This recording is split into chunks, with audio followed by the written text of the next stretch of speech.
Shalom semuanya, apa kabar hari ini? Saya percaya kita semua ada dalam penyertaan Tuhan. Lagu terakhir yang disampaikan Pak Nando bahwa Tuhan masih beri kita kesempatan lagi. Percayalah, ketika kita ada di lembah terkelam, ketika kita ada di bawah, Tuhan ada selalu menyertai kita. Izinkan saya untuk kita sama-sama boleh naikkan satu lagu. Karena saya hari ini nggak jadi host, jadi saya nggak bisa share screen. Dimana lagu ini mengatakan bahwa Tuhan itu ada di setiap proses hidup kita. Saya entah lagu ini barusan muncul ketika Pak Nando menyanyikan lagu ini. Sebentar, saya sudah jadikan host ya? Ya, biar dimunculkan. Oh ya, saya sudah jadikan host. Sebentar ya, sebentar saya kirim sebentar.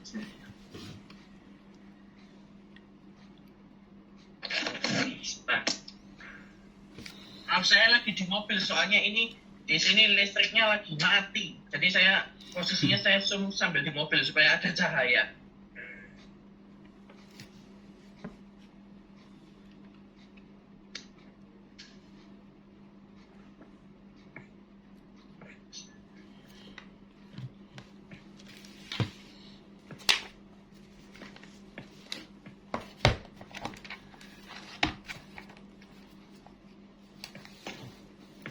Saya kirim share screen-nya.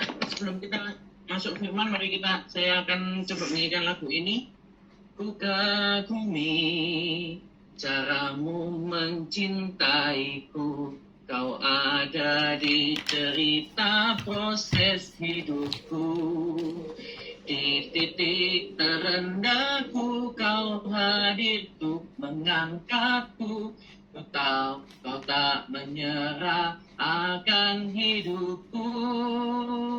Tak terbatas kuasamu, tak terduga jalanmu. Kau yang ku andalkan di setiap langkah hidupku. Tak terbatas kasih-Mu, tak terduga jalan-Mu. Kau yang ku percaya di segala musim hidupku. Kau yang ku percaya di segala musim hidupku. Bapak, terima kasih kalau hari ini kami boleh berkumpul kembali Tuhan melalui doa pagi Tuhan. Meskipun kami hanya berkumpul melalui media online secara Zoom ini ya Bapak, tapi kami yakin dan percaya Tuhan Engkau hadir di setiap rumah-rumah Tuhan, di tempat kami beribadah ya Bapak. Sebentar kami akan merenungkan firman-Mu ya Bapak. Biarlah firman ini boleh menjadi kekuatan buat setiap kami Tuhan. Kami percaya Tuhan, kami yang sakit Kau sembuhkan, yang berbeban berat Kau berikan kelegaan, yang susah Kau berikan penghiburan ya Tuhan. Karena firman-Mu ya Tuhan adalah jawaban bagi setiap kami ya Bapak. Terima kasih Bapak, terima kasih Yesus. Kami serahkan hamba-Mu dalam tangan-Mu Tuhan. Apa yang hamba-Mu sampaikan, biarlah semuanya Tuhan boleh seturut dengan kehendak-Mu ya Bapak. Terima kasih Tuhan, terima kasih. Hanya dalam nama-Mu Tuhan kami sudah berdoa, syukur Tuhan, haleluya, amin. Shalom semuanya, sekali lagi saya mengucapkan terima kasih buat kesempatannya yang sudah diberikan buat saya. Saya mengucapkan terima kasih pada Bu Hesti yang sudah memberikan saya kepercayaan hari ini belum menyampaikan firman Tuhan. Nah, hari ini saya akan menyampaikan firman Tuhan. Mungkin firman ini sudah kita dengar sejak kita kecil, kita ikut sekolah minggu, atau ketika kita mengikuti ibadah youth, pemuda, bahkan di ibadah umum firman ini sudah sering disampaikan. Tapi saya percaya ketika firman Tuhan disampaikan pasti ada rema buat setiap kita. Kita buka di kitab Yohanes.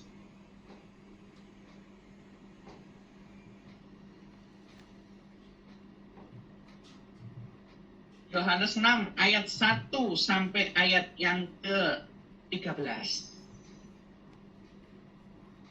Ayatnya begitu panjang ya, Yohanes 6 ayat 1 sampai 13. Di mana ayat ini kita sudah tidak asing lagi dengan judulnya Yesus memberi makan 5.000 orang. Atau mungkin yang disebut dengan peristiwa 5 roti dan 2 ikan. Bahkan di sekolah minggu pun ada lagunya kan, kalau kita dulu ikut sekolah minggu. 5 roti dan 2 ikan, Tuhan Yesus yang memberkati. Dimakan 5.000 orang, sisa 12 keranjang. Nah, kenapa kok yang dihitung cuma 5.000 aja? Ini sedikit intermezzo ya, supaya kita nggak tegang pagi ini. Kenapa yang dihitung cuma laki-laki aja? Mungkin kalau kita kalkulasi secara kasar, orang di situ dulu lebih dari 5.000. Mungkin yang datang berdua. Kalau anggap aja kita hitungan kotor, kita kali 2. Mungkin hitungan kotor mungkin jadi 10.000. Kenapa sih kok cuma yang dihitung laki-laki aja? Ada yang bilang gini, iya, kalau yang dihitung sama ibu-ibunya atau sama wanitanya dihitung, sisanya pasti nggak sampai 12. Karena kenapa?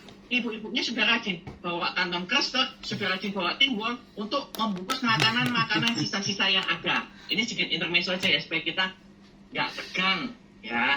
Supaya kita agak sedikit rileks. Saya nggak mau kita tegang, tapi percayalah, ketika firman Tuhan ini disampaikan, pasti ada rema bersiap kita. Kita lihat di ayat yang pertama. Saya bacakan. Sesudah itu Yesus berangkat ke seberang danau Galilea, yaitu danau Tiberias. Nah, kalau kita lihat kejadian ini, Yesus dia lagi menyeberang dari Galilea, Tuhan Yesus ke Tiberias. Mungkin di hari-hari ini kalau kita tahu, semestinya di tanggal ini rombongannya Bu Esti pastinya akan berangkat. Tapi karena adanya perang di Israel, makanya keberangkatan ini ditunda. Nah, di situ kita lihat di ayat yang kedua, orang banyak berbondong-bondong mengikuti dia karena melihat mujizat-mujizat penyembuhan yang diadakannya terhadap orang-orang sakit. Nah, di situ dilihatkan juga adanya mujizat yang dilakukan. Berarti orang-orang itu bisa melihat bahwa Tuhan Yesus, hanya Yesus yang sanggup melakukan mujizat. Di mana Tuhan Yesus itu adalah pembuat mujizat sejati.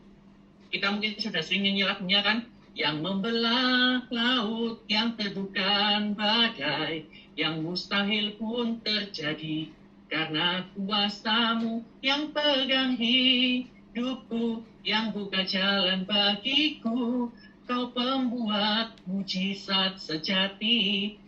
Di mana orang sudah melihat bahwa banyak mujizat yang sudah Tuhan Yesus lakukan. Kalau kita tahu di Alkitab, kurang-kurang mujizat yang Tuhan lakukan. Di ayat yang ketiga, dan Yesus naik ke atas gunung dan duduk di situ dengan murid-muridnya. Ayat yang keempat, dan pasca hari raya orang Yahudi sudah dekat. Ketika Yesus memandang sekelilingnya dan melihat bahwa orang banyak berbondong-bondong datang kepadanya, berkatalah ia kepada salah seorang muridnya, yaitu siapa? Filipus. Atau yang bahasa Inggrisnya lebih dikenal dengan kata Philip.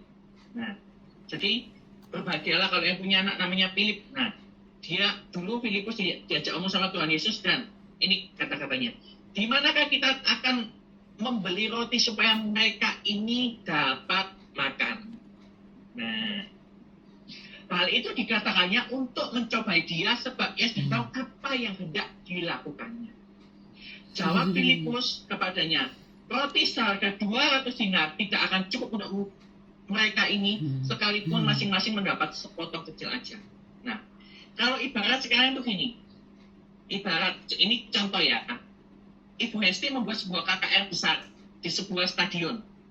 Nah, yang datang banyak, dan konsumsi belum dipersiapkan. Nah, lalu contoh, Bu Hesti tanya sama Bu Alan, Bu Alan, gimana kita bisa kasih mereka ini makan? Nah, ini sekilas contohnya aja. Lalu Bu Alan bilang gini, ya kalau kita mau beli roti, ya mungkin kalau orang 100 gitu mungkin masih mumpuni. Orang 200 oke lah, masih bisa kita cari dari berbagai macam toko. Dikumpulkan pokoknya jumlahnya 200 kan bisa. Nah, tapi ini Yesus, hitungannya banyak orang. 5.000 orang itu cuma laki-laki aja. Belum termasuk perempuan, belum termasuk anak-anak yang diajak. Nah, lalu bilang gini, lalu ketika Bu Alan gini, harus kasih makan 5.000 orang. Wih, meskipun satu roti dipotong jadi 10, itu tidak akan cukup. Meskipun seorang cuma dapat secuil potongan kecil aja. Nah, lalu kita lihat respon dari murid-murid Tuhan Yesus ini. Responnya di ayat yang ke-8 ke-8. Kita lihat responnya. Saya bisa minta tolong Bu Alan bisa bacakan ayat yang ke-8 dan ayat yang ke-9. Ayat ke-8, seorang dari murid ini yaitu Andreas, saudara berkata kepadanya, di sini ada seorang anak yang mempunyai 5 roti jelai dan 2 ikan. Tapi apakah isinya itu untuk orang sebanyak ini? Nah, makasih Bu Alan. Nah, lalu muridnya Andreas, saudaranya Petrus, dia lihat, katakan, Tuhan, ini ada anak kecil bawa 5 roti jelai dan 2 ikan. Tapi artinya apa buat kita ini? Ibaratnya tuh gini. Kita ini cuma punya sedikit. Apa? Artinya itu apa? Kalau kita kembali ke kitab Raja-Raja, di mana ketika janda di Sarfat, di mana di situ Elia dipelihara sama Tuhan Yesus, dia melihat janda di Sarfat. Janda di Sarfat itu sama. Kalau kita lihat kejadiannya hampir sama dengan ini. Di mana pada waktu itu saya sudah pernah sampaikan ini di Dorea. Di situ cuma ada apa? Sedikit minyak dan segenggam tepung. Tapi Elia bilang apa? Buatkan bagiku sepotong roti bundar kecil ini. Lalu nanti setelah itu kamu nanti bisa makan. Lalu janda ini bilang apa? Kalau janda ini egois, dia pasti mengatakan, Tuhan, kok hamba Tuhan ini nggak tahu diri ya? Aku sama anakku ini belum makan. Dan bahan baku cuma sisa ini aja. Setelah kami makan, kami akan mati. Karena kami tidak tahu kami akan makan apa untuk berikutnya. Sama dengan kita. Ketika kita melihat masalah, kita lihat cuma lihat peluang kecil aja. Kita mungkin mengatakan gini, kita sudah pesimis dulu lihat ini. Tuhan, kok jalannya yang terbuka ini kok kecil banget ya? Sama seperti juga kita lihat cuma ada 5 roti, 2 ikan. Kecuali rotinya ada berapa ya? Kecuali rotinya ada banyak gitu, jumlahnya banyak sekali ketika dikumpulkan. Tetapi pada waktu itu, kalau kita tahu, mungkin kalau kita waktu itu berjalan dengan logika. Nah, ketika kita dalam Kristenan, kalau kita kadang memakai logika kita, kadang itu pasti tidak akan nyambung, saudara. Ketika kita belajar, saudara melihat mujizat yang diciptakan oleh Tuhan Yesus. Ketika saudara pikir itu pakai nalar, itu tidak akan nyambung buat siap kita. Gimana kok itu sekian sampai sekian bisa kasih makan orang 5.000, bahkan masih sisa, masih ada surplusnya. Ketika kita tahu bahwa ketika kita punya respon yang positif dengan Tuhan, Tuhan akan menolong siap kita.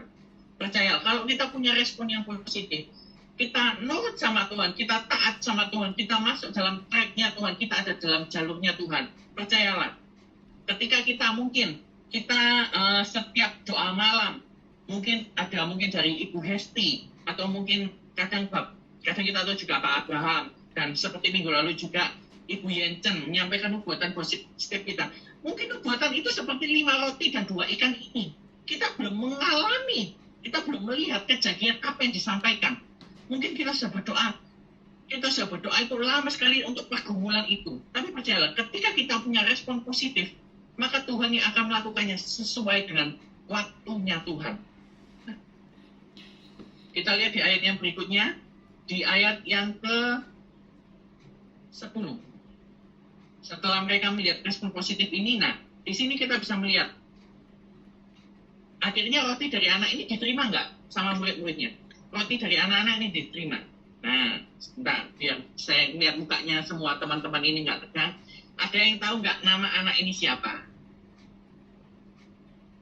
Yang tahu nggak? Yang tahu nanti dapat voucher refleksi dari Bu Hesti nanti. Nama anak ini ada yang tahu? Nama anak ini adalah Roti Boy. Tobin sudah bilang Roti Boy, di mana anak laki-laki kan yang bawa roti kan, dan juga ambil bersama dengan nama roti yang ada sekarang, meskipun namanya sudah ganti sekarang. Nah, di mana pada waktu itu kita tahu di ayat ini, lalu Tuhan Yesus melakukan sebuah mujizat kan, kita lihat. Kata Yesus, suruhlah orang-orang itu duduk, adapun itu di tempat itu banyak rumput, maka duduklah orang-orang itu kira-kira 5.000 laki-laki banyaknya. Nah, di sini orang-orang disuruh duduk berkelompok. Nah, pesan profetiknya apa sih? Disuruh duduk di situ kan, duduk berkelompok-kelompok. Artinya kita harus hidup dalam komunitas. Nah, kita harus hidup dalam komunitas. Kalau kita tahu dulu ketika kita sekolah, mungkin saya nggak tahu dulu namanya apa ya.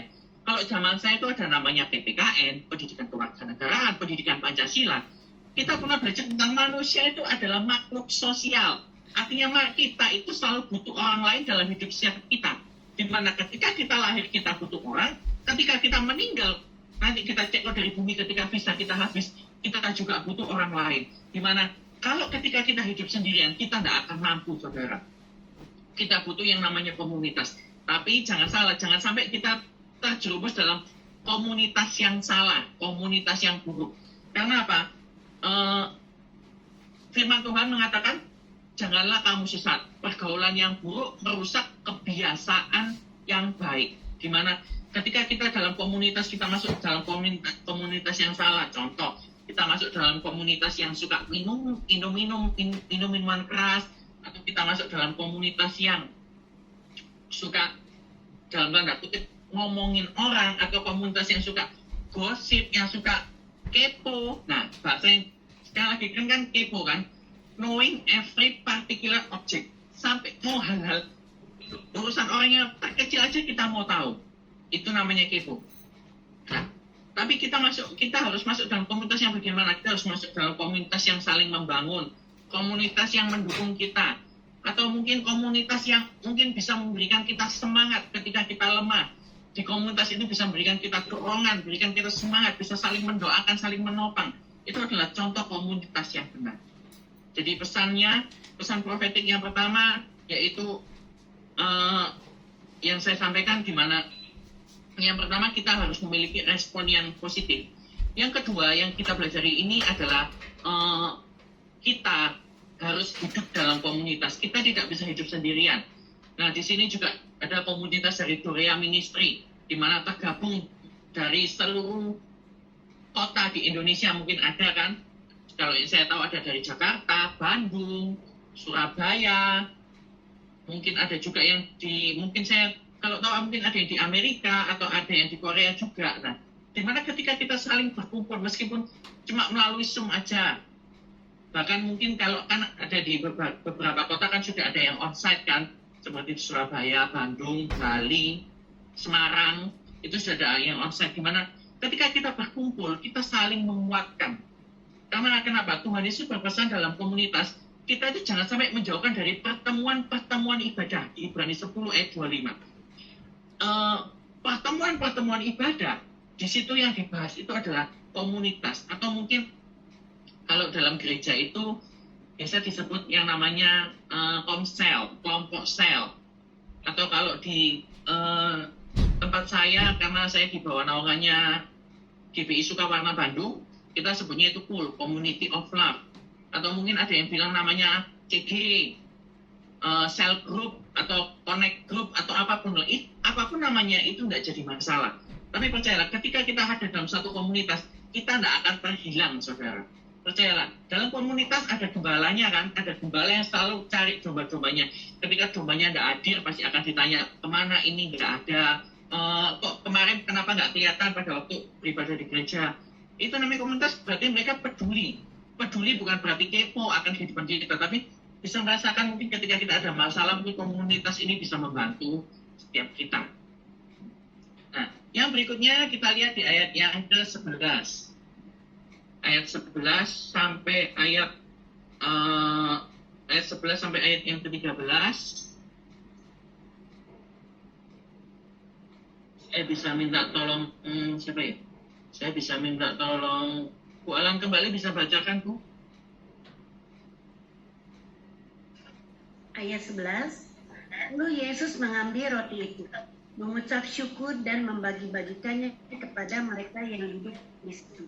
Demikian juga dibuatnya dengan ikan-ikan itu, sebanyak yang mereka kehendaki. 12. Dan setelah mereka kenyang, ia berkata kepada murid-muridnya, kumpulkanlah potongan-potongan yang lebih, supaya tidak ada yang terbuang. Maka mereka pun mengumpulkannya dan mengisi 12 bakul penuh dengan potongan-potongan dari kelima roti jelai yang lebih setelah orang makan. Amin. Amin. Nah, makasih Bu Alan. Nah, dari sini kita bisa melihatnya dilakukan Yesus apa? Lalu Yesus mengambil roti itu, mengucap syukur dan membagi-bagikan kepada mereka untuk duduk di situ, dan dibuatnya juga dengan ikan-ikan itu sebanyak yang mereka kehendaki. Yang dilakukan Tuhan Yesus adalah, berikutnya adalah Tuhan ketika itu adalah mengucap syukur. Nah, Tuhan Yesus mengucap syukur. Dia berdoa mengucap syukur bahwa ada berkat yang di situ. Nah, ketika dalam ucapan syukur, percayalah, selalu ada berkat Tuhan. Siapa di sini ketika kita mungkin ada masalah, kita mungkin sulit untuk mengucap syukur. Percayalah, kalau kita dalam keadaan senang, happy, kita mengucap syukur itu gampang. Tapi ketika kita ada dalam masalah, kita mengucap syukur, rasanya itu pasti susahnya minta ampun. Bahkan ketika kita dalam masalah, sudah yang namanya firman Tuhan, yang namanya doa, yang namanya nubuatan sudah hilang semua dari pikiran kita. Kita mulai fokus pada masalah kita. Padahal kita juga sering mengatakan apa? Aku punya Tuhan yang besar, yang telah berjanji dan sanggup menggenapi imanku, bersepakat percaya kuasanya, ku terima sekarang kemenangan darimu. Nah, atau kita mungkin mengatakan, ku mau selalu bersyukur kepadamu Tuhan, anugerahmu mempesonaku, selalu dan selalu kau angkat hatiku, kau membuatku berharga di matamu. Nah, ketika kita mengucap syukur, kita bisa melihat kejadian yang sudah Tuhan buat. Ketika kita mengucap syukur, ketika kita berdoa, Tuhan tidak akan meninggalkan kita. Tuhan tidak akan melupakan kita. Meskipun kita tahu bahwa pertolongan Tuhan itu bukan simsalabim abrakadabra langsung jadi pertolongan Tuhan. Tapi semuanya pasti ada proses yang harus kita lewati. Sama dengan kalau kita selalu dapat apa yang kita mau, mungkin kita akan lupa dengan Tuhan. Mungkin kita setelah kita dapat, mungkin kita sudah ditanya, ketika ditanya sama Bu Esti. Contoh, ini saya contoh aja ya. Bu Maria siang-siang, di mana sudah dapat berkat? Oh ya sudah Bu Esti. Kok sekarang jarang ikut Zoom? Iya Bu Esti, saya repot Bu Esti. Berkatnya terlalu banyak. Nah, repot juga kan? Ketika kita sudah mengucap syukur, kita diberkati sama Tuhan, kadang manusia juga lupa. Nah, tapi ketika kita melakukan itu, percayalah, ketika kita mengucap syukur, enak nggak enak, itu pasti endingnya pasti indah. Ketika saudara mungkin di rumah cuma makan nasi, tempe, sama telur, sama sambal, wah, ketika kita mengucap syukur itu rasanya pasti enak semua. Rasanya makan itu rasanya waduh, melebihi ketika kita makan lobster. Kita makan udang atau kerang. Nah, meskipun cuma nasi, tempe, telur, dan sambal. Nah, kita melakukan ucapan syukur, percayalah bahwa akan ada sesuatu yang Tuhan berikan buat setiap kita. Sebentar. Ada yang bocor? Nah, maaf saya, ya sebentar.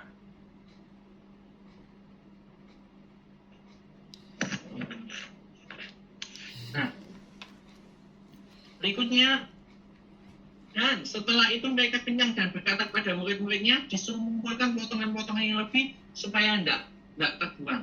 Maka mereka mengumpulkannya dan mengisi 12 bakul penuh dengan potongan-potongan dari kelima roti jelai yang lebih setelah orang makan. Nah, setelah itu kita lihat Tuhan Yesus mengumpulkan berkatnya, sisanya berapa? 12. Kalau angka 12 ini, saya bukan bukan ahli buahnya ya, bukan ahli cari-cari angka. Tapi 12 ini, 12 itu kalau tanda profetiknya ada banyak, yaitu yang pertama ada 12 murid Yesus. Yesus punya murid berapa? 12. Murid 12 ini pun ketika kita tahu ada satu yang agak sedikit membeleot, bahasa Jermannya tuh beleot, agak sedikit nakal lah. Mereka mengkhianati Yesus cuma karena uang. Nah, ketika kita lihat sisa 12, kenapa sih kok sisanya 12? Percayalah, 12 roti. Roti ini menggambarkan apa? Roti ini menggambarkan makanan buat setiap kita. Roti secara rohani ini menggambarkan firman Tuhan, di mana setiap hari kita harus membaca firman Tuhan. kita harus merenungkan firman Tuhan.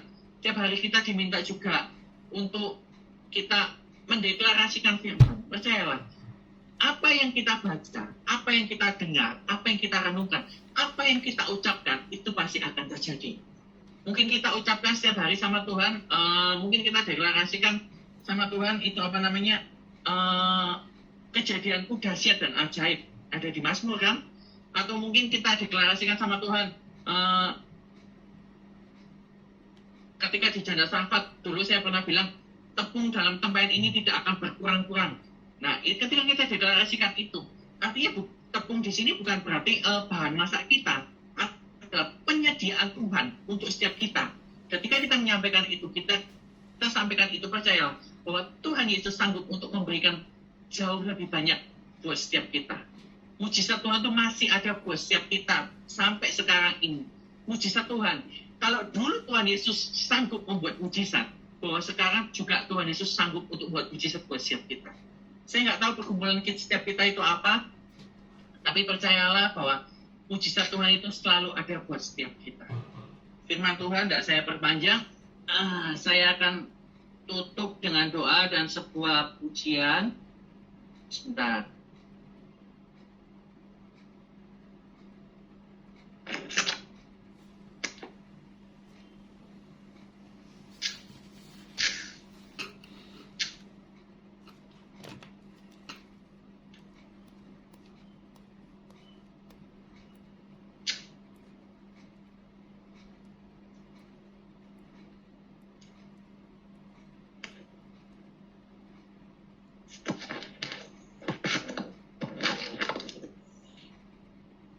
Di mana lagu ini mengatakan bahwa setiap hari itu kita akan melihat mujizat Tuhan, bahwa mujizat itu masih terjadi dalam hidup kita. Engkau lebih tahu keperluanku dan harapanku.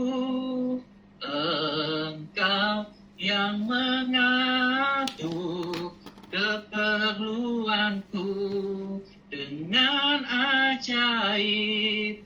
Mujizat masih terjadi.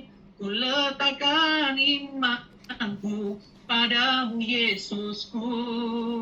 Hatiku tetap bersyukur. Buka mataku melihat setiap hari ada mujizat. Engkau lebih tahu keperluanku dan harapanku. Engkau yang mengatur keperluanku dengan ajaib. Mujizat masih terjadi. Ku letakkan imanku padamu Yesusku. Hatiku tetap bersyukur.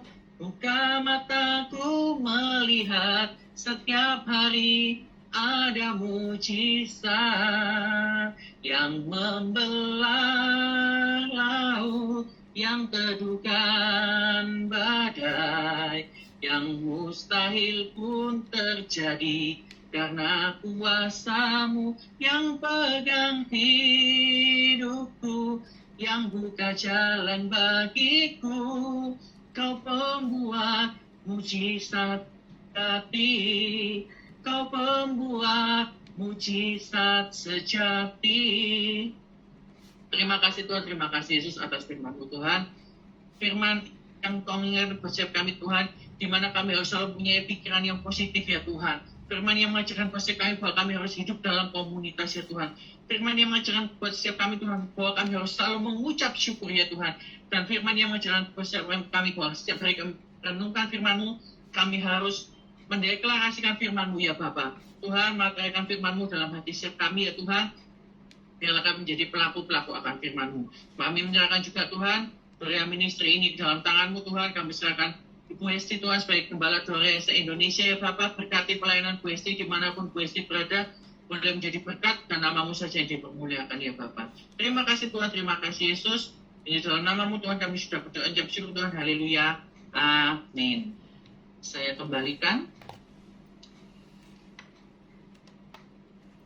Ya, puji Tuhan, terima kasih Steve. Tuhan memberkati, dipakai Tuhan lebih luar biasa lagi. Ya, pengumuman silakan Pak Steve, kan hostnya, silakan. Seperti biasa pengumuman yang memberikan persembahan bisa transfer ke nomor rekening yang ada. Terima kasih juga untuk persembahan Bapak Ibu yang sudah diberikan. Tuhan Yesus memberkati. Pengumuman seperti biasa, doa pagi setiap hari Senin, Rabu, dan Jumat pukul 8 pagi dengan meeting ID dan password yang sama. Doa malam besok pukul 7 malam juga secara Zoom juga dengan meeting ID dan password yang sama. Besok kita akan dilayani oleh Ibu Hesti ya. Besok malam jam 7 pastikan kita semua hadir dan Zoom akan di-lock pada jam 19.15. Jadi pastikan sebelum jam 19.15 kita semua sudah masuk dalam Zoom.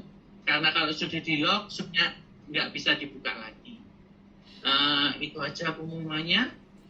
Mungkin Bu Esti ada tambahan? Iya, sebentar malam ada Woman of Dorea. Jadi semua ibu-ibu diharap hadir. Bapak-bapak juga boleh nguping di sebelahnya. Ya, dan saya berharap sebentar malam yang akan jadi host Ibu Yunita ya. Oke. Sekian ibadah kita dan saya kembalikan kepada Pak Nando.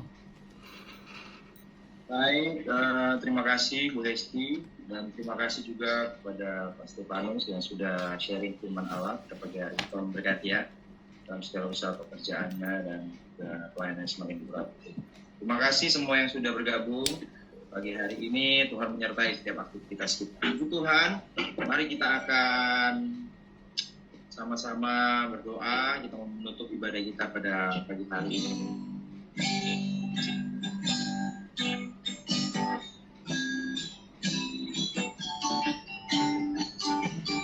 Haleluya, Kau Allah yang besar.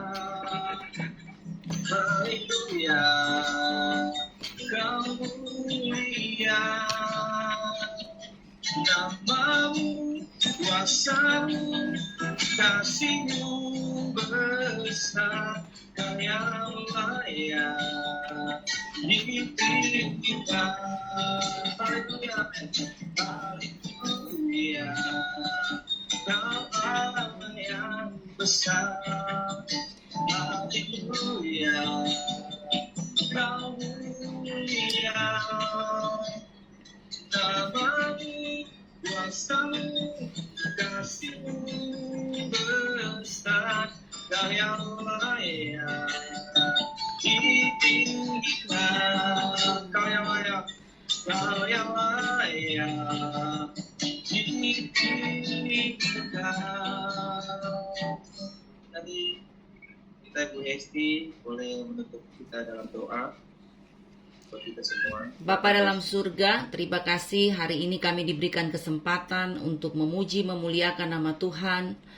Bahkan kami diberikan firman Tuhan yang hidup, yang selalu mengingatkan kami untuk kami taruh harap kepada Tuhan.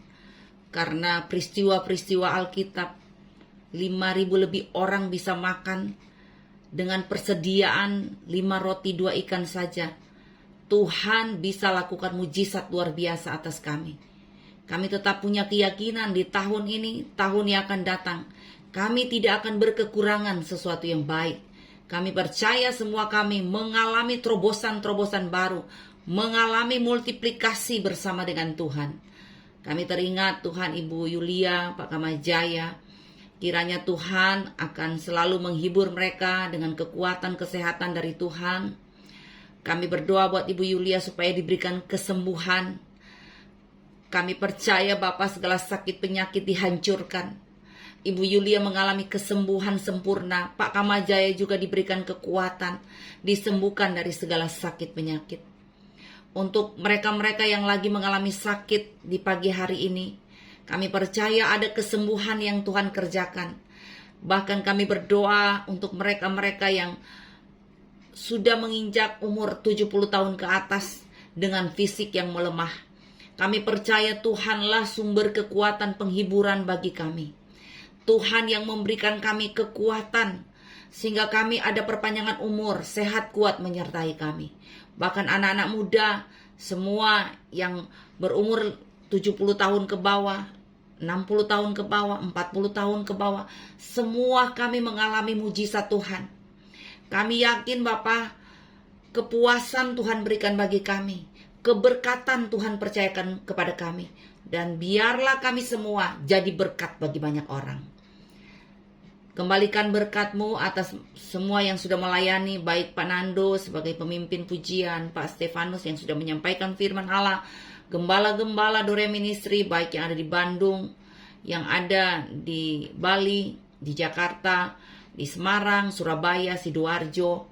Kami percaya semua kami dalam pertolongan Tuhan. Semua pengurus diurapi Tuhan. Semua jemaat, baik jemaat onsite maupun online, semua diberkati dengan pengurapan yang dari Tuhan.